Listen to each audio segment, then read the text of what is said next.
Hello students, कैसे आप सब। उम्मीद करते हैं आप सब बहुत बढ़िया होंगे। तो आज हम रेडॉक्स का नेक्स्ट लेक्चर देखने जा रहे हैं। इससे पहले वाले लेक्चर में हमने जो है वो रेडॉक्स अगर नीट के पॉइंट ऑफ व्यू से देखें तो हमने कंप्लीट कर लिया था। तो वहां पर मैंने आपको कहा भी था कि इसके आगे के लेक्चर जो है वो आपको नीट के लिए नहीं देखने हैं। अब जो चीज़ हम पढ़ेंगे ये केवल और केवल जेई मेंस और एडवांस के लिए है, ठीक है। तो नीट के बच्चे जो भी है वो इस लेक्चर को या इसके आगे के लेक्चर्स को स्किप कर सकते हैं, ठीक है ना। तो देखो जरा कि आज हम पढ़ेंगे जो टाइट्रेशन है उसी में डबल इंडिकेटर टाइट्रेशन। देखिएगा, डबल इंडिकेटर टाइट्रेशन, ठीक है। टॉपिक जो है वो बेसिकली थोड़ा बहुत जो है वो, आप ज्यादा तो नहीं, थोड़ा बहुत जो आप बोल सकते हो आयनिक इक्विलिब्रियम वाला जो चैप्टर है अपना, उससे रिलेट कर सकता है, ठीक है ना। तो आपको ये समझना है कि ये जो डबल इंडिकेटर टाइट्रेशन है ये पढ़ने के लिए सबसे पहले ये जो टर्म है ना, ये इंडिकेटर, ये क्या होते हैं। तो मैंने आपको पहले भी कहा था कि इंडिकेटर कुछ ऐसे सब्सटेंस होते हैं जिनकी बहुत ही कम क्वांटिटी या बहुत ही कम अमाउंट आपको चाहिए, और ये क्या करते हैं कि जैसे ही रिएक्शन कंप्लीट होगी तो अपना कलर चेंज करेंगे, और कलर चेंज करके जो है वो आपको क्या करेंगे, एक तरीके से इंफॉर्मेशन देंगे किसकी, जो है वो रिएक्शन कंप्लीट होने की, ठीक है। तो सबसे पहले तो हम डबल इंडिकेटेड टाइट्रेशन करवाते क्यों है मैं आपको ये बता देता हूं। इसके बाद मैं आपको बताऊंगा कि यहां पर जो बेसिक से इंडिकेटर है डबल इंडिकेटर टाइट्रेशन के लिए कि कौन कौन से जनरल एक दो इंडिकेटर है, जैसे फिनोफ्थेलिन हो गया, जैसे मिथाइल ऑरेंज हो गया। हमें केवल इन दो के बारे में जो है वो थोड़ा बहुत पढ़ना है, बाकी बातें हम डिटेल में करेंगे कहां पर, आयनिक इक्विलिब्रियम में। तो आप देखो जरा कि यहां पर हमारा पर्पस क्या है डबल इंडिकेटर टाइट्रेशन करवाने का। तो पर्पस यहां पर होता है to find the composition of mixture like NaOH, Na2CO3, NaHCO3, ठीक है। जैसे भैया हमारा पर्पस ये है कि आपको एक क्वेश्चन में मिक्सचर देगा बना के, और मिक्सचर में हमारे पास जैसे हो गया NaOH हो गया, Na2CO3 हो गया, NaHCO3 हो गया, ये हमारे पास जो मिक्सचर है। और इस मिक्सचर में हमें क्या करना है, हमें एक तरीके से जो है वो यहाँ पर जो है इसका कंपोजिशन बताना है कि जैसे मान लो मैंने आपको ये दे दिया कि इसका 50 ग्राम मिक्सचर है टोटल, और 50 ग्राम मिक्सचर में आपको ये बताना होगा कि NaOH कितना है, Na2CO3 कितना और NaHCO3 कितना है। तो इसलिए हम क्या करते हैं, डबल इंडिकेटेड टाइट्रेशन करवा लेते हैं, या फिर जो है मिक्सचर हमारे पास ऐसा भी दे सकता है, आपको दे दिया Na2CO3 दे दिया, साथ में आपको दे दिया NaHCO3, ये आपको मिक्सचर दे दिया। तो यहां पर भी हम क्या करवाएंगे, डबल इंडिकेटेड टाइट्रेशन करवा के बेसिकली इस मिक्सचर का कंपोजिशन हम बताएंगे कि इस मिक्सचर में Na2CO3 कितना और मिक्सचर में NaHCO3 कितना है। मेरे ख्याल से मेरी बात आपके समझ में आ रही होगी। तो देखो जरा कि अब ये करवाने के लिए हम यहां पर जो है वो बेसिक सी कोई इंडिकेटर सिलेक्ट करते हैं। तो जनरल इंडिकेटर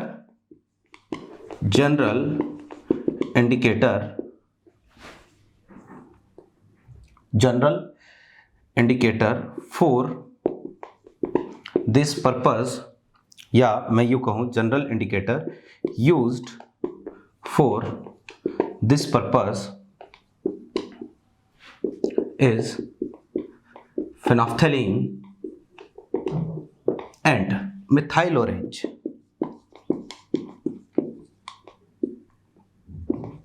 ठीक है। ये दो जनरल इंडिकेटर है जो कि अक्सर आपको किसी ना किसी क्वेश्चन में जो है जरूर देखने को मिलेंगे। तो दो चीजें हो गई, एक तो हो गई फिनोफ्थेलिन, दूसरा हो गया क्या यहाँ पर मिथाइल ऑरेंज। ये दोनों जनरल इंडिकेटर है इस पर्पस के लिए। क्लियर है बात। अब देखो कि ये एक्सपेरिमेंट करवाते कैसे, ये समझने से पहले मैं आपको फिनोफ्थेलिन और मिथाइल ऑरेंज के बारे में जो है कुछ ना कुछ आपको थोड़ा बहुत जो है वो पता होना चाहिए। तो मैं देखो जरा कि सबसे पहले हम बात करते हैं फिनोफ्थेलिन की, ठीक है। फिनोफ्थेलिन जो होता है ना, इसको हम HPH से इंडिकेट करते हैं, और ये एक आप यू कहो this is a weak acid indicator, weak acid indicator. ये खुद एक वीक एसिड होता है, ठीक है। और सबसे जरूरी चीज इसकी पीएच रेंज आपको ध्यान में रखनी है। तो भैया इसकी पीएच रेंज होती है 8 to 10, ठीक है। इसका मतलब क्या होता है, देखो जरा कि अगर सॉल्यूशन की पीएच 8, ठीक है, पीएच आप यू कहो कि पीएच अगर 10 से ज्यादा होगी तब तो ये हो जाएगा पिंक कलर का, और पीएच अगर सॉल्यूशन की 8 से कम होगी तो होगा ये कलरलेस। आप इसको नोट कर लें, कलरलेस। ठीक है, कि ये तभी काम करता है, सॉल्यूशन की पीएच अगर 10 से ज्यादा है तब तो ये है पिंक कलर का, और अगर सॉल्यूशन की पीएच जो है वो आप यूं कहो कि 8 से कम है तो ये काम करेगा, ये कन्वर्ट हो जाएगा किसमें, कलरलेस सॉल्यूशन में। ठीक है ना, तो दो चीजें हो गई, एक तो पिंक कलर हो गया, एक कलरलेस हो गया। ठीक है, और अगर सॉल्यूशन की पीएच 8 से 10 है तो आपको जो कोई इंटरमीडिएट कलर दिखेगा, बहुत ज्यादा पिंक भी नहीं दिखेगा और कलरलेस भी नहीं दिखेगा, दोनों के बीच का कलर आपको नजर आएगा। ठीक है, तो ये तो है अपने पास फिनोल्फ्थालीन के बारे में जानकारी। दूसरा इधर मैं लिख रहा हूं भैया जी मिथाइल ऑरेंज, मिथाइल ऑरेंज।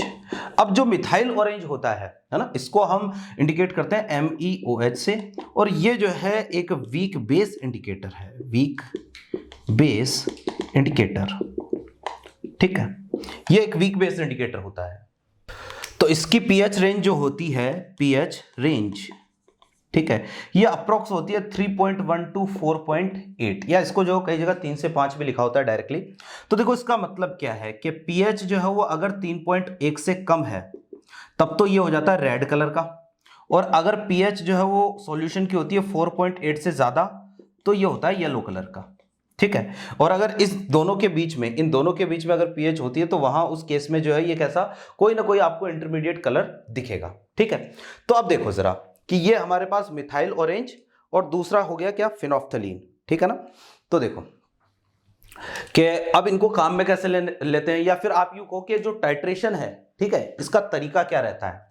तो मैं इसको मिटा रहा हूं, है ना, इसको आपको नोट करना है, अच्छे से समझना है। देखिएगा जरा कि क्या प्रोसेस होता है टाइट्रेशन करवाने का, और हम आखिर कैसे इन दोनों के साथ या इन दोनों इंडिकेटर को काम में लेते हुए जो है वो मिक्सचर का कंपोजिशन फाइंड करेंगे। देखना जरा कि हमारे पास कंडीशन ऐसी है कि जैसे मान लो एक मिक्सचर है, ठीक है, ये हमारे पास देखो टाइट्रेशन करवाने के लिए आपको ब्यूरेट तो चाहिए चाहिए, तो ये हमारे पास मान लो ब्यूरेट, और ये हमारे पास यहाँ पर नोजल लगा हुआ है। ठीक है, और नीचे जो है वो सॉल्यूशन में यहाँ पर हमारे पास एक मिक्सचर है, और मिक्सचर में तीन चीजें हैं, NaOH हो गया, और Na2CO3 हो गया, और साथ में NaHCO3 हो गया, कि ये तीनों चीजें जो है वो मिक्सचर में है।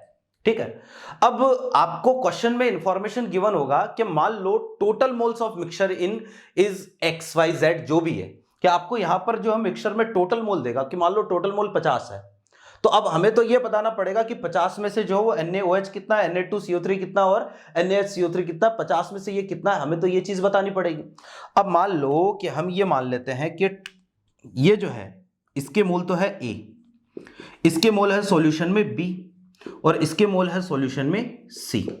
ठीक है, तो टोटल मोल, टोटल मोल्स ये हमारे पास हो गए कितने, A plus B plus C, और ये चीज जो है क्वेश्चन में क्या होगी, गिवन होगी, कि टोटल मोल कितने होंगे, ये चीज क्वेश्चन में गिवन होगी। ठीक है, और अब आप टाइट्रेशन करवा रहे हो तो टाइट्रेशन के लिए ऊपर आपको कोई ना कोई टाइट्रेंट भरना पड़ेगा। मान लो टाइट्रेंट आपने लिया यहाँ पर HCl, या जो भी एसिड लिया, जो भी कोई भी एसिड हो सकता है, जनरली जो है वो HCl आपको देखने को मिल सकता है, HCl H2SO4 HNO3 वगैरह। तो यहां से HCl जो है वो हमने लिया, और भाई देखो जरा कि ये पूरा सॉल्यूशन जो है वो आपको पता है ट्रांसपेरेंट होता है, HCl भी ट्रांसपेरेंट है, तो अब रिएक्शन कंप्लीट हो गई। तो इसका पता कैसे चलेगा, तो इसका पता लग जाए इसके लिए हम इसमें क्या करते हैं, इंडिकेटर मिलाते हैं। तो भैया देखो नीचे आप सॉल्यूशन, नीचे क्या है हमारे पास जो है वो NaOH, Na2CO3 और NaHCO3, ये तीन चीजें नीचे है, और भैया ये तीनों के तीनों आप देखो NaOH बहुत स्ट्रॉन्ग बेस, Na2CO3 यहां से भी जो क्या मिलेगा, बहुत ही ज्यादा स्ट्रॉन्ग बेस आपको मिलेगा। तो ये सारे के सारे जो है नीचे का जो सॉल्यूशन है वो कैसा है, स्ट्रॉन्गली बेसिक है, बहुत बेसिक सॉल्यूशन। अब बेसिक सॉल्यूशन पीएच क्या होगी, बहुत ज्यादा होगी, 12 13 कुछ ऐसे पीएच होगी इसकी सॉल्यूशन की। तो यहां पर अभी जो है वो हम एक काम करते हैं, हमने मिला दिया इसमें HPH, फिनोल्फ्थालीन इंडिकेटर आपने ऐड कर दिया, 2-4 ड्रॉप जो है वो 1-2 ड्रॉप आपको ऐड करनी होती है, बहुत ज्यादा ऐड नहीं करना होता है। ठीक है, क्योंकि इंडिकेटर का बहुत ही कम अमाउंट भी काम करता है। तो बेसिकली जो है आपने यहां पर फिनोल्फ्थालीन ऐड कर दिया थोड़ा सा। तो अब हम देखेंगे, देखो जरा, इन प्रेजेंस ऑफ फिनोल्फ्थालीन, ठीक है, तो विथ फिनोल्फ्थालीन विथ HPH। पहले देखो मैं एक चीज आपको बता देता हूं, आप इस प्रोसेस को पहले समझो, फिर हम इस पर क्वेश्चन लेंगे। तो क्वेश्चन लेंगे तो ये चीज आपको क्वेश्चन से बहुत ही आसान लगेगी। ध्यान से देखना कि फिनोल्फ्थालीन की प्रेजेंस में क्या होगा। भैया इसमें थोड़ा सा फिनोल्फ्थालीन ऐड किया, अब मैं जो इसको वाल को ओपन कर रहा हूं, जैसे मैं इसको ओपन करूंगा तो ये ड्रॉप बाय ड्रॉप करके जो है वो HCl इसमें आना स्टार्ट हो जाएगा, और ड्रॉप बाय ड्रॉप करके HCl आ रहा है, धीरे धीरे धीरे धीरे यहां रखा जितना भी बेस है वो न्यूट्रलाइज होगा। मुझे ये बता दो NaOH, Na2CO3 और NaHCO3 में से, इन तीनों में से सबसे पहले HCl के साथ रिएक्शन कौन सा करेगा, ये आप बताओगे। सोचो कौन सा करेगा, कि HCl है स्ट्रॉन्ग एसिड, तो नीचे रखा जो स्ट्रॉन्ग बेस है NaOH, ये सबसे पहले जो है वो न्यूट्रलाइज होगा। हम बोलेंगे NaOH प्लस HCl, ये रिएक्शन हुई, क्या बना, NaCl और साथ में H2O। इसका वैलेंस फैक्टर कितना, 1, इसका वैलेंस फैक्टर भी कितना, 1। ठीक है, अभी देखो जरा कि जैसे ही नीचे रखा NaOH पूरा खत्म होगा, एंड पॉइंट नहीं आएगा। क्यों, क्योंकि अभी पीएच क्या थी, बहुत ज्यादा थी, 12-13 के आसपास थी। जैसे जैसे आप HCl मिलाओगे, नीचे रखा NaOH न्यूट्रलाइज होगा, पीएच धीरे धीरे क्या होगी, डिक्रीज होगी, डिक्रीज होगी, डिक्रीज होगी। मान लो पीएच जो है 12-13 से जो है वो 11-12 के आसपास, 11 पॉइंट समथिंग आ गई। ठीक है, अब जैसे ही नीचे रखा NaOH पूरा खत्म होगा, तो अब बारी आएगी भैया जी किसकी, Na2CO3 की बारी आएगी। अब ये HCl के साथ रिएक्शन करेगा, और पहले रिएक्शन करके ये बनाएगा NaHCO3, और साथ में जो है बन जाएगा अपने पास क्या, NaCl। ये रिएक्शन हो गई। ठीक है, अब भाई देखो जरा कि जैसे ही नीचे रखा Na2CO3 जो है वो कंप्लीटली न्यूट्रल हुआ। पहले तो NaOH न्यूट्रल हो गया, अब Na2CO3 न्यूट्रल हो गया, तो जैसे ही नीचे रखा Na2CO3 पूरा न्यूट्रलाइज होगा, तो अब जो है वो क्या बन गया, NaHCO3। आप ध्यान से देखो, NaHCO3 कुछ तो पहले से था और कुछ अब इस रिएक्शन में बन गया। अब भैया जैसे ही ये होगा तो सॉल्यूशन की पीएच जो क्या होगी, कम होती होती होती होती 10 के आसपास आएगी, और जैसे ही पीएच 10 के आसपास आएगी तो यहां मिलेगा आपको first and point. This is first and point. तो आपको पहला एंड पॉइंट मिलेगा भैया, सबसे पहली बार फिनोल्फ्थालीन की पीएच जैसे ही जो 10 के आसपास हो, 10 से ज्यादा होगा तो कैसा हो जाएगा, 10 से ज्यादा था पिंक, अब जो है तुरंत जो है 10 से कम होगा, पीएच जो वो कम होगी, तो जो है वो सॉल्यूशन हम बोलेंगे कि कैसा होगा, धीरे धीरे देखो पीएच जो है वो कैसे 12 से 11, 11 से 10, 10 से 9, 9 से 8, जैसे ही 8 के आसपास होगी तो पूरा का पूरा फिनोल्फ्थालीन पिंक से कैसा हो गया, कलरलेस हो गया। अब फिनोल्फ्थालीन जो है उसका कलर चेंज हुआ, कलर चेंज होते ही जो है हमने इसको HCl मिलाना बंद कर दिया, हमें मिल गया भैया पहला एंड पॉइंट। और जैसा कि आपको पता है ब्यूरेट से हम यहां से रीडिंग देख के ये पता कर लेंगे, अच्छा इतना HCl काम में आ रहा है, और HCl की नॉर्मलिटी तो हमें पता है। तो मैं ये कहता हूं कि मान लो यहां से यहां तक V1 ml of HCl is used. ठीक है, HCl का कितना वॉल्यूम काम में आया, V1 वॉल्यूम काम में आया। तो अब देखो कि यहां से हम एक इक्वेशन बनाते हैं। इक्वेशन ये बनेगी, मैं ऐसा बोलूंगा कि ग्राम इक्विवेलेंट ऑफ HCl, या फिर है ना, this will be equal to gram equivalent of NaOH plus gram equivalent of Na2CO3। क्या मैं ऐसा बोल सकता हूं, बिल्कुल बोल सकता हूं, क्योंकि भैया पहली बार आप जब HCl मिला रहे हो तो ये HCl किस किस के साथ रिएक्शन कर रहा है, NaOH सॉल्यूशन में जितना भी NaOH था उसके साथ रिएक्शन कर गया, उसको निपटा दिया, और जितना भी Na2CO3 था उसके साथ रिएक्शन कर गया, उसको भी क्या कर दिया, खत्म कर दिया। तो यहां पर gram equivalent of HCl will be equal to gram equivalent of NaOH plus gram equivalent of Na2CO3। अब HCl के ग्राम इक्विवेलेंट मान लो, लेट्स जो है वो अज्यूम दैट n मोलरिटी या normality of HCl is n। ठीक है, तो इसकी नॉर्मलिटी n थी, तो यहां पर हमारे पास ग्राम इक्विवेलेंट आएंगे नॉर्मलिटी इनटू वॉल्यूम, कितना V1, अब ml में है तो डिवाइड कर दो किससे, 1000 से, और equal gram equivalent of NaOH। NaOH के मोल हमने मान रखे कितने, A इंटू वैलेंस फैक्टर 1, इसके मोल हमने मान रखे कितने, B इंटू वैलेंस फैक्टर 1। तो मेरे पास पहली इक्वेशन बन गई NV1 divide by 1000 A plus B। This is equation number 1। ठीक है, ये हमारे पास पहली इक्वेशन। देखो कि हमें तो तीन चीजें हैं, एक तो हो गया A, एक हो गया B, एक हो गया C, तीन चीजें हैं, तो हमें तीन इक्वेशन बनानी पड़ेगी, और तीन इक्वेशन होगी तो हम तीनों को सॉल्व कर लेंगे। एक इक्वेशन तो बन चुकी है, total mole equal to A plus B plus C, है ना, और इसकी value A plus B plus C की वैल्यू हमें गिवन है क्वेश्चन में। ठीक है, दूसरी इक्वेशन यहां से बन गई, क्या, NV1 by 1000 equal to A plus B।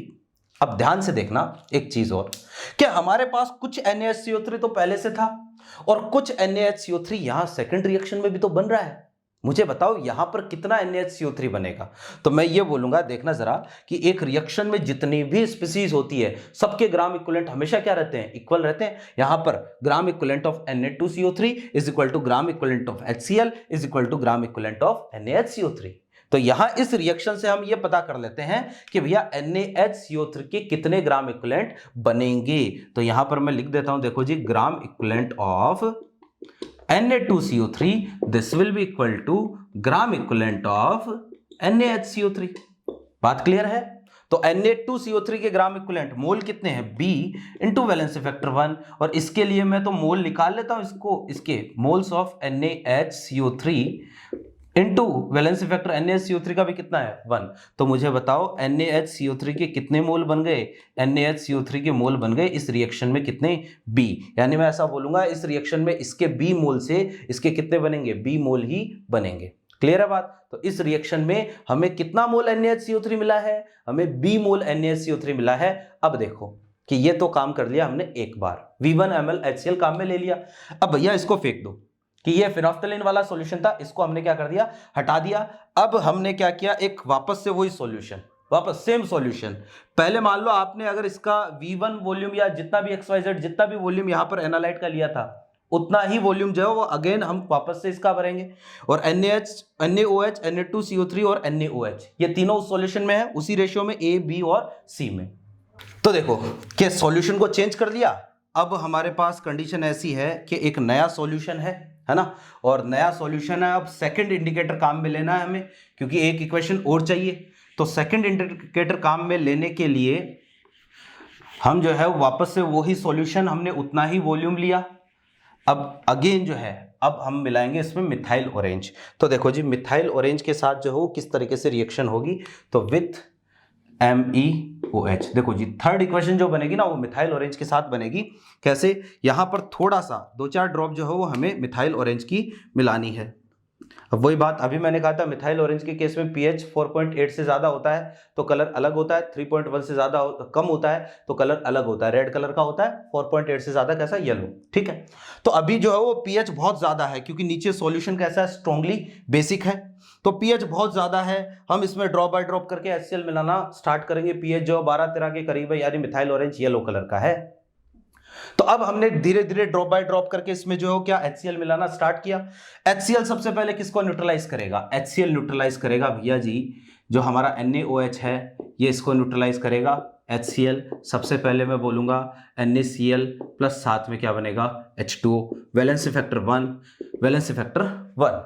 ठीक है, फिर बारी आएगी किसकी? Na2CO3 की बारी आएगी। ये HCl आया, यहां पर पहले बनेगा NaHCO3, ठीक है, और साथ में बनेगा NaCl। ये बारी आ गई किसकी? एक तरीके से Na2CO3 की। अब भैया देखो कि इसकी pH रेंज अलग होती है, मिथाइल ऑरेंज की pH रेंज अलग होती है। ये अलग pH पर काम करेगा, अलग pH पर अपना जो है वो बेसिकली कलर चेंज करेगा। फिनोफ्थलीन तो यहां पर पहले कलर चेंज कर चुका था, अब मिथाइल ऑरेंज में यहां कलर चेंज ऑब्जर्व नहीं होगा, क्योंकि इसकी pH रेंज क्या है? अलग है। यहां पर आपको कलर चेंज नहीं दिखेगा। तो अब जो है वो सेकंड के बाद में NaHCO3 के साथ थर्ड रिएक्शन होगी, तो बनेगा, हम ये बोलेंगे, एक तो बनेगा हमारे पास H2CO3 साथ में बनेगा NaCl। H2CO3 को कई बार H2O और साथ में CO2 करके भी लिख देता है, तो उससे कोई फर्क नहीं पड़ेगा। ये है, यहां पर आप देखो इसका वैलेंसी फैक्टर कितना? 1। यहां पर भी इसका वैलेंसी फैक्टर इसका भी कितना होगा? 1 होगा। तो अब देखो कि जैसे ही नीचे रखा NaHCO3 भी कंप्लीटली न्यूट्रलाइज हो गया, तो अब जो है वो आपको कलर चेंज देखने को मिलेगा। ये आएगा भैया जैसे ही नीचे रखा पूरा सॉल्यूशन कंप्लीटली न्यूट्रलाइज हुआ, यहां पर मिलेगा second and point, second and point. और भाई सेकंड एंड पॉइंट जैसे ही आया कलर चेंज हुआ, हमने यहां पर इसको बंद कर दिया, चेक कर लिया ब्यूरेट से कि अच्छा इतना ml जो है वो HCl का काम में आ रहा है। मान लो यहां से यहां तक V2 ml of HCl is used. ठीक है, मैं ऐसा बोलूंगा, है ना? तो ध्यान से देखिएगा, मैं क्या बोलूंगा कि gram equivalent of HCl this will be equal to gram equivalent of NaOH plus gram equivalent of Na2CO3 plus gram equivalent of NaHCO3। क्या मैं ऐसा बोल सकता हूं? क्योंकि इस बार तो मिक्सचर में ये तीनों चीजें हैं और आपने इतना सफिशिएंट अमाउंट ऑफ HCl मिला दिया था कि भाई ये तीनों के साथ रिएक्शन कर सकता है। पहले तो हमने यही रिएक्शन रोक दी थी, यहीं पर जो है वो एंड पॉइंट आ गया था, तो हमने जो है वो केवल इतना बोला कि रिएक्शन केवल यहीं तक होगी। अब इसके आगे भी रिएक्शन हो रही है, तो टोटल जितने भी HCl के ग्राम इक्विवेलेंट या मिलीग्राम इक्विवेलेंट होंगे वो NaOH के ग्राम इक्विवेलेंट प्लस Na2CO3 के ग्राम इक्विवेलेंट प्लस NaHCO3 के ग्राम इक्विवेलेंट के इक्वल होंगे। मेरी बात समझ में आ रही है? फिर देखो जरा कि मैं ऐसा बोलूंगा कि इसकी नॉर्मलिटी तो हमें पता थी, कितनी थी, n, वॉल्यूम आया कितना, V2 डिवाइड बाय 1000, क्योंकि ये तो क्या है, ग्राम इक्विवेलेंट, और हमें यहां पर मिलीग्राम इक्विवेलेंट काम में ले रहे हैं, तो जो मिलीग्राम इक्विवेलेंट में को कन्वर्ट करने के लिए 1000 से डिवाइड करेंगे। मुझे बता दो सॉल्यूशन में इसके ग्राम इक्विवेलेंट कितने, NaOH का मोल कितना है, A, तो A into valency factor 1, Na2CO3 का कितना है, B इंटू वैलेंसी फैक्टर 1। अब देखो NaHCO3, ध्यान से, हाँ बहुत इंटरेस्टिंग चीज है भैया, कुछ NaHCO3 तो सॉल्यूशन में पहले से था, कितना था, C मोल तो पहले से थे, और आपने जो है वो यहां सेकंड रिएक्शन में भी तो NaHCO3 बनाया कि नहीं बनाया, कितने बने, अभी बताया था मैंने, पिछली रिएक्शन में अभी लिखा था कितने, B मोल। भैया यहां से इसके कितने बन गए, B मोल बन गए, यहां तक आते आते B मोल बन गए। तो मुझे बताओ यहां कितना NaHCO3 न्यूट्रलाइज होगा। भैया A तो पहले से सॉल्यूशन में था, कितना, इतना, C तो पहले से सॉल्यूशन में था और B पहले से बन गया, तो यहां पर कितना है, C प्लस B है। तो वास्तव में NaHCO3 के टोटल मोल आ गए कितने अपने पास, C plus B into valence factor 1। तो देखो सेकंड इक्वेशन या थर्ड इक्वेशन हमारे पास आ गई, NV2 डिवाइड बाय 1000, ये आया A प्लस B प्लस, वो हो गया C प्लस B, तो ये आ जाएगा 2B प्लस C। ध्यान से देखो, this will equation number third. तो तीन इक्वेशन आ गई, एक तो आ गई भैया total mole equal to A plus B plus C, और ये क्वेश्चन में गिवन होगा, एक तो ये इक्वेशन होगी। दूसरी इक्वेशन पहले फिनोफ्थलीन के साथ NV1 divide by 1000 equal to A plus B, और तीसरी इक्वेशन ये रही क्या, NV2 divide by 1000 A plus 2B plus C। तीन इक्वेशन है, तीन अननोन चीजें हैं, हम बहुत ही आसानी से बता देंगे, तीनों चीजें हम कैलकुलेट कर लेंगे। यही हमारा पर्पस था कि एक मिक्सचर में हम जो है वो कंपोजिशन कैसे फाइंड करें डबल इंडिकेटर को काम में लेते हुए। उम्मीद करता हूं ये चीज, ये प्रोसेस आपके समझ में आया होगा। अब ये पूरी चीज जो है वो आपको समझ में आएगी भैया क्वेश्चन से। देखो जरा कि इस पर जो है वो हम एक बढ़िया क्वेश्चन लेते हैं, इसको तो हम मिटा रहा हूं, देखिएगा कि डबल इंडिकेटेड टाइट्रेशन पे अगर क्वेश्चन आता है तो आपको कैसा क्वेश्चन मिलेगा, है ना। क्वेश्चन है, देखो जरा कि ए solid sample of Na2CO3 and NaHCO3 was added in water, ठीक है, टू फॉर्म ए सॉल्यूशन, ठीक है, कि हमारे पास Na2CO3 और NaHCO3 का कोई सॉल्यूशन है, उसको आपने पानी में ऐड कर दिया ताकि एक सॉल्यूशन हम प्रिपेयर कर सके, to form a solution. Clear है। फिर देखो आगे आपको ये बोला है, if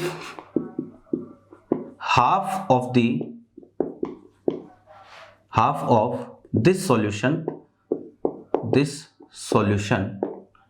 was required 4 ml of 1 normal HCl for neutralization in presence of phenolphthalein and,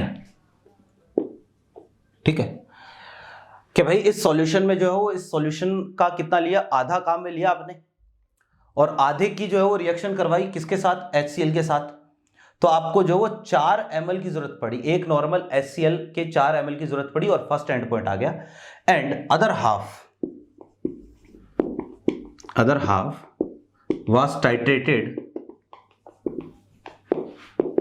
with same HCl solution in presence of methyl orange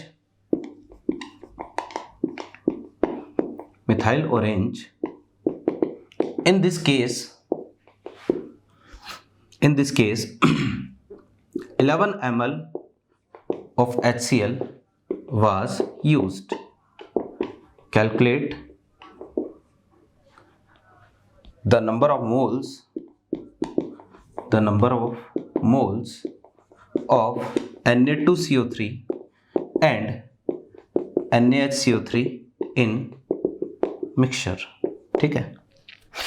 आपको ये बोला है कि उस मिक्सचर में आपको क्या करना है, Na2CO3 और NaHCO3 के नंबर ऑफ मोल्स कैलकुलेट करते हैं। ठीक है, तो ये क्वेश्चन है, आओ स्टार्ट करते हैं। देखो जी, क्वेश्चन से आप समझोगे जो कंसेप्ट मैंने आपको बताया बहुत ही आसान सा लगेगा, है ना, कि एक तो है हमारे पास, सबसे पहले हम रिएक्शन करवा रहे हैं फिनोफ्थलीन के साथ, है ना, तो इन प्रेजेंस ऑफ फिनोफ्थलीन HPH, तो HPH की प्रेजेंस में देखो जी क्या हुआ कि मिक्सचर में दो चीजें Na2CO3 और साथ में जो है वो सबसे पहले ड्रॉप बाय ड्रॉप करके हम मिक्सचर में HCl मिलाएंगे। तो HCl मिलाएंगे तो पहले Na2CO3 न्यूट्रलाइज होगा। अब यहाँ NaOH तो है नहीं, वहां पर पहले NaOH था, तो पहले NaOH जो सबसे स्ट्रॉन्ग होगा ना वो सबसे पहले न्यूट्रलाइज होगा। तो पहले NaOH पहले क्या हुआ, न्यूट्रलाइज हुआ, फिर बारी आई Na2CO3 की, तो पहले Na2CO3 न्यूट्रलाइज होगा, NaHCO3 जैसे ही बनेगा तो भाई हमारे पास हम बोलेंगे कि पहला एंड पॉइंट यहां पर आपको मिलेगा, first and point. First and point कि HCl के साथ जब रिएक्शन होती है तो जैसे ही Na2CO3 NaHCO3 में कन्वर्ट होता है, पहला एंड पॉइंट आपको मिलता है। ठीक है, हम ये मान लेते हैं कि इफ, ठीक है, मान लो मिक्सचर जो है ना, मिक्सचर ऐसा है, Na2CO3 है और साथ में है NaHCO3, मिक्सचर में इसके A मोल है और इसके हमने ले लिए कितने, B मोल। तो हमें तो वैल्यू किसकी कैलकुलेट करनी है, A और B की ही कैलकुलेट करनी है। अब आप देखो जरा कि यहां पर मैं बोलूंगा कि gram equivalent of HCl this will be equal to gram equivalent of Na2CO3। Clear है बात, दोनों के ग्राम इक्विवेलेंट इक्वल होंगे। अब HCl के ग्राम इक्विवेलेंट तो नॉर्मलिटी 1 डिवाइड बाय 4 और ये क्या आ गया 1000। ठीक है, दूसरी तरफ ग्राम इक्विवेलेंट ऑफ Na2CO3, तो इसके मोल इनटू वैलेंसी फैक्टर हमें लेना है। तो मुझे बताओ मिक्सचर में इसके मोल कितने होंगे। मोल तो देखो मिक्सचर में तो कितने हैं, A, और यहां पर बोला है कि solid sample of Na2CO3 was added in water. ठीक है, फिर आगे देखो क्या लिखा है कि if half of this solution, कि हमने A और B मोल को जो है पानी में मिलाया, एक सॉल्यूशन तैयार किया, इस सॉल्यूशन का आधा पार्ट HCl के साथ रिएक्शन करवाया, किसकी प्रेजेंस में, फिनोफ्थलीन की प्रेजेंस में, और आधा पार्ट मिथाइल ऑरेंज के साथ रिएक्शन करवाया या मिथाइल ऑरेंज की प्रेजेंस में HCl के साथ रिएक्शन करवाई। तो मुझे यह बताओ कि वो जो सॉल्यूशन था जिसमें A प्लस B मोल थे, है ना, अब इसका आधा कर दिया, सॉल्यूशन का आधा इधर आधा इधर, तो मुझे बताओ कि इस सॉल्यूशन में अब Na2CO3 के कितने मोल बचे, कितने बचे, A/2 ही बचे ना। तो यहां पर जो है वो हमारे पास मोल आए कितने, A/2 मोल इनटू वैलेंसी फैक्टर कितना 1, तो A की वैल्यू आ गई कितनी 8 इंटू 10⁻³ ये लो जी, ये तो हमारे पास वैल्यू आ गई किसकी, A की, यानी कि सॉल्यूशन में हमारे पास Na2CO3 के मोल कितने हैं, ये तो है 8 इंटू 10⁻³। क्लियर है बात, बहुत ही आसान सा काम है। अब आते हैं भैया, देखो इसको तो मैं हटाता हूं, और इन प्रेजेंस ऑफ मिथाइल ऑरेंज, आप मिथाइल ऑरेंज की प्रेजेंस में देखना कि रिएक्शन जो है ना वो कैसे चलेगी। देखो जी, in presence of methyl orange, ठीक है, in presence of methyl orange, same to same ऐसा ही काम है। मुझे बताओ मिथाइल ऑरेंज के केस में क्या होगा, सबसे पहले जो Na2CO3 होगा ये HCl के साथ रिएक्शन करेगा, क्या बनाएगा NaHCO3, साथ में क्या बनाएगा NaCl। ठीक, यहां पर एंड पॉइंट नहीं आएगा मिथाइल ऑरेंज की प्रेजेंस में। अब जितना भी NaHCO3 होगा सॉल्यूशन में, ये अगेन HCl के साथ रिएक्शन करेगा, क्या बनाएगा H2O, साथ में CO2, और साथ में क्या बन गया अपने पास, ये बन गया भैया NaCl, ये लो, या H2CO3 साथ में NaCl, ये मिल गया सेकंड एंड पॉइंट। दोनों रिएक्शन होगी तो क्या आएगा सेकंड एंड पॉइंट। ठीक है, ये आएगा सेकंड एंड पॉइंट। क्लियर है बात। अब सेकंड एंड पॉइंट जैसे ही आता है तो अब मैं क्या बोलूंगा, देखो जरा कि gram equivalent of HCl is equal to gram equivalent of Na2CO3 plus gram equivalent of NaHCO3। Clear है बात। अब देखो कि HCl के ग्राम इक्विवेलेंट तो नॉर्मलिटी तो है 1 इंटू वॉल्यूम कितना आया 11 डिवाइड बाय 1000, क्योंकि मिथाइल ऑरेंज की प्रेजेंस में ये इसने बोला है कि 11 ml काम में आता है। ठीक है, दूसरी तरफ Na2CO3, तो अब देखो आधा सॉल्यूशन था ना, आधा ही तो काम में लिया, तो अगेन Na2CO3 के आधे सॉल्यूशन में मोल कितने होंगे A/2 इंटू वैलेंसी फैक्टर कितना 1। अब मुझे बता दो NaHCO3 कितना होगा। क्या भाई NaHCO3 इस रिएक्शन में भी बना है, कुछ तो पहले से था, कुछ कितना था, तो भैया इस सॉल्यूशन में NaHCO3 के मोल कितने होंगे, ओवर पूरे एंटायर मिक्सचर में तो कितने b, और आधा काम में ले लिया तो कितना होगा b/2। तो b/2 तो जो है ना पहले से था मिक्सचर में, और भैया कुछ यहां पर बन गया, कितना बन गया होगा आप बताओ जरा, कि भैया यहां पर हमने इसका a/2 काम में लिया था तो इसका कितना होगा a/2 तो होगा ना, क्या इसके a/2 से इसका a/2, वही ग्राम इक्विवेलेंट इक्वल कर दो, जैसा अभी मैंने बताया था कि gram equivalent of Na2CO3 is equal to gram equivalent of NaHCO3।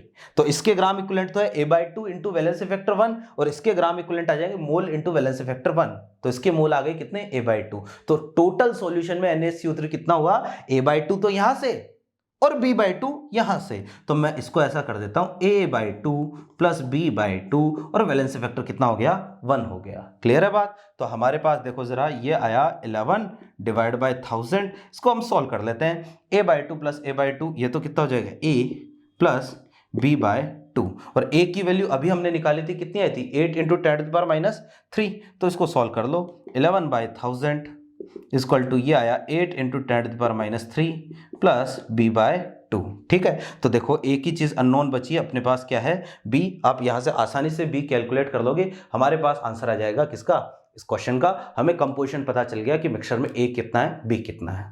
तो मेरे ख्याल से मेरी बात समझ में आ गई होगी। This is all about double indicated titration.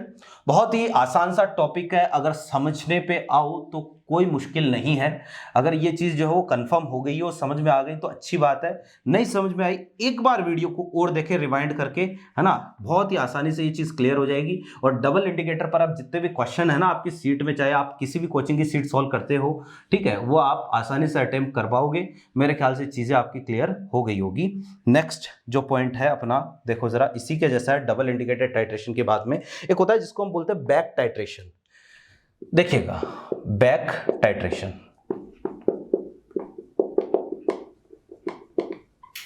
Back titration कुछ नहीं है, कोई अलग चीज नहीं है ना, आसान सा कंसेप्ट है बैक टाइट्रेशन। तो डबल इंडिकेटर से बहुत आसान है, ठीक है। तो अब ये बैक टाइट्रेशन होता क्या है समझना, कि यहां पर हम क्या करवाएंगे, जैसे हमारे पास कोई एनालाइट है, एक एनालाइट है, ठीक है, ठीक है, मान लो कि हम कुछ ऐसी कंडीशन है हमारे पास, ठीक है, कि यहां ऊपर तो आपने ले रखा है टाइट्रेंट, ये तो है टाइट्रेंट, टाइट्रेंट है कोई X, और नीचे जो हो हमने यहां पर ले रखा है एनालाइट, ठीक है, एनालाइट, और ये एनालाइट है कोई Y, ठीक। अब इन दोनों की हमने रिएक्शन करवाई, है ना, X प्लस Y रिएक्शन करवाई, मान लो बना Z, ठीक।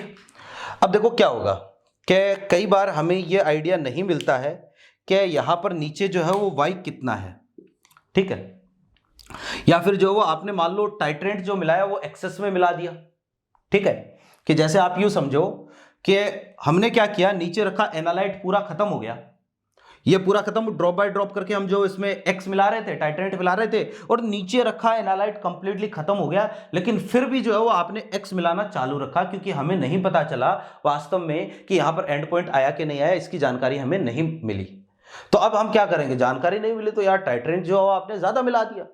अब ज्यादा टाइट्रेंट मिला दिया तो फिर आपने सोचा यार टाइट्रेंट तो ज्यादा मिला दिया, अब कितना ज्यादा मिलाया, ठीक है, हमें यह चेक करना है कि यार मान लो इसके ग्राम इक्विवेलेंट 20 थे, और आपने जो है वो यहां पर ज्यादा एक्स्ट्रा, इसके 20 ग्राम इक्विवेलेंट को न्यूट्रल करने के लिए इसके कितने चाहिए, 20 ही चाहिए होंगे, क्योंकि ग्राम इक्विवेलेंट तो सबके इक्वल होते हैं। तो इसके 20 ग्राम इक्विवेलेंट को न्यूट्रल करने के लिए इसके 20 ग्राम इक्विवेलेंट चाहिए ही चाहिए, और भैया इसके 20 चाहिए थे, और आपने टाइट्रेंट के ज्यादा मिला दिए, मान लो आपने जो टाइट्रेंट के 50 मिला दिए, और 50 मिला दिए, तो यार अब हम कैसे पता करें कि एक्स्ट्रा कितना मिलाया है। तो इसके लिए हम क्या करते हैं, इसका टाइट्रेशन जो है दूसरे किसी, ये जो सॉल्यूशन बना ना अब नीचे एनालाइट प्लस टाइट्रेंट का, इसका टाइट्रेशन दूसरे किसी टाइट्रेंट के साथ करवाते हैं, है ना। तो अब हम क्या करेंगे, मान लो कि हमारे सॉल्यूशन में हम ये मान रहे हैं कि ये तो है लिमिटिंग रिएजेंट, ये तो लिमिटिंग रिएजेंट के एनालाइट तो पूरा खत्म हो गया, और बेसिकली हमें कैलकुलेशन किसके लिए करनी है, एनालाइट के बारे में ही करनी है कि एनालाइट होगा कितना। तो ये लिमिटिंग रिएजेंट है, और ये क्या है, ये एक्सेसिव रिएजेंट है, ठीक है। तो अब देखो कि लिमिटिंग रिएजेंट लिख देता हूं मैं, दिस इज इफ, है ना, ये हो गया एक्सेसिव रिएजेंट, एक्सेसिव रिएजेंट, और ये हमारा हो गया लिमिटिंग रिएजेंट, लिमिटिंग रिएजेंट। दो चीजें हो गई, एक तो एक्सेसिव रिएजेंट, एक लिमिटिंग रिएजेंट। ठीक है, ये तो मुझे बताओ पूरा खत्म हो जाएगा और कुछ ये बन जाएगा, तो मैं बोलूंगा in final solution, in final solution हमारे पास दो चीजें होगी, एक तो कौन होगा, x होगा, एक z होगा। ठीक है, तो final solution is titrated again with other titrant. ठीक है, तो this solution is titrated again with other titrant solution, and other titrant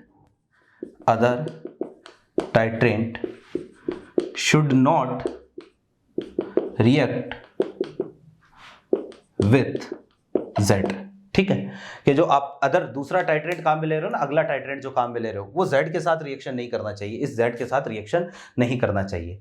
this is known as back titration. ठीक है, कि ये जो सॉल्यूशन बना जिसमें ज्यादा अमाउंट में आपने X डाल दिया गलती से, अब इसको जो आपको दूसरे किसी टाइट्रेंट के साथ रिएक्शन करवा के ये पता करना पड़ेगा कि भैया आपने कितना X एक्स्ट्रा मिलाया है। अब जितना X एक्स्ट्रा मिलाया है तो टोटल आपने जितना X मिला दिया उसमें से एक्स्ट्रा वाला अमाउंट घटा दो, तो आपके पास किसका अमाउंट आ जाएगा, आपके पास अमाउंट आ जाएगा कि वास्तव में यहां पर पहले जो हमने एनालाइट लिया था Y, ये कितना था। तो ये तो इसका प्रोसेस होता है। नहीं समझ में आया, मुझे पता है नहीं समझ में आया, पता चलता है ऐसे, है ना, क्योंकि ये चीज़ क्वेश्चन से अच्छे से समझ में आएगी। तो आप देखो जरा कि इस पर क्वेश्चन से ये चीज़ बहुत ही आसान हो जाएगी, आप इसको तो नोट कर लेना। अब एक इस पर मैं क्वेश्चन लेता हूँ, देखिएगा। बैक टाइट्रेशन बहुत ही आसान सा काम है, अगर मैं आपको ये कंसेप्ट नहीं बताता तो भी शायद अगर आप थोड़ा दिमाग लगाते तो आप कर पाते। जैसे एक क्वेश्चन लेते हैं, ठीक है, मैंने आपको ये बोला x gram of oxalic acid was dissolved in 500 ml solution। ठीक है, फिर आगे मैंने आपको कहा कि 45 ml of this solution was titrated with, ठीक है, आपको ये बोल रहा है कि 45 ml of this solution was titrated with 0.2 molar 50 ml of KMnO4 in acidic medium। ठीक है, कि भाई इसका जो है वो 45 ml आपने 0.2 मोलर और 50 ml के साथ काम में लिया, यानी कि टाइट्रेशन करवाया हमने KMnO4 के साथ और एसिडिक मीडियम में करवाया। ठीक है, excess of KMnO4 was completely reduced,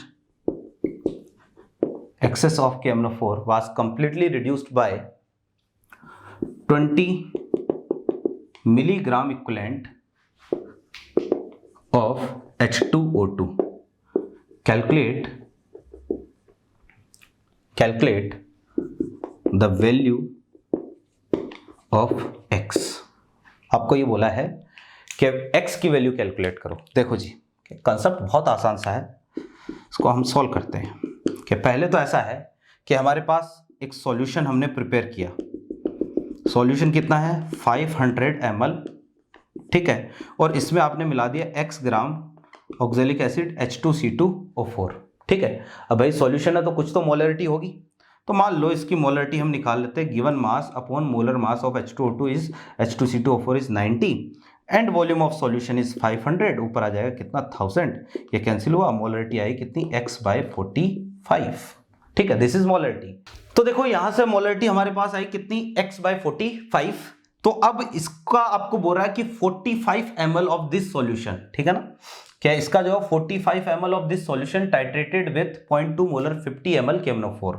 तो यहां पर मैं बोलूंगा कि 45 ml of solution is titrated with KMnO4। ठीक है, इसको आपने KMnO4 के साथ टाइट्रेट करवाया और KMnO4 के साथ हमें पता है कि जितने ग्राम इक्विवेलेंट एसिड के होंगे उतने ही ग्राम इक्विवेलेंट KMnO4 के होंगे। तो यहां पर मैं ऐसा बोलूंगा, देखो जरा, कि gram equivalent of H2C2O4 this will be equal to gram equivalent of KMnO4।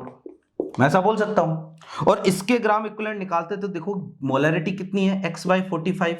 Valency factor इसका कितना होता है, 2 होता है, इनटू वॉल्यूम, इसका वॉल्यूम हम काम में ले रहे हैं कितना, 45 ml of this solution is used. अब ग्राम इक्विवेलेंट ऑफ KMnO4 भैया मोलैरिटी 0.2 है, वैलेंसी फैक्टर हमें पता है KMnO4 का एसिडिक मीडियम में कितना होता है, 5 होता है, और वॉल्यूम इसका दे दिया कितना, 50। तो लेकिन यहां पर जो है ना हम ये काम में नहीं लेंगे, 0.2 इंटू वैलेंसी फैक्टर 5 वॉल्यूम 50, ये काम में नहीं लेंगे। क्यों? क्योंकि भैया आपने जो KMnO4 मिलाया ना वो क्या मिला दिया, ज्यादा मिला दिया, और वो KMnO4 ज्यादा मिला दिया, इसका मतलब यहां जितने ग्राम इक्विवेलेंट है ये क्या है, ये ज्यादा है। तो आपको ये पता करना पड़ेगा कितना ज्यादा है। तो मैं ये बोलूंगा, देखो जरा, कि total gram equivalent of KMnO4, क्या टोटल ग्राम इक्विवेलेंट, तो भैया देखो 0.2 इंटू वैलेंसी फैक्टर 5 इंटू कितना आएगा, 50।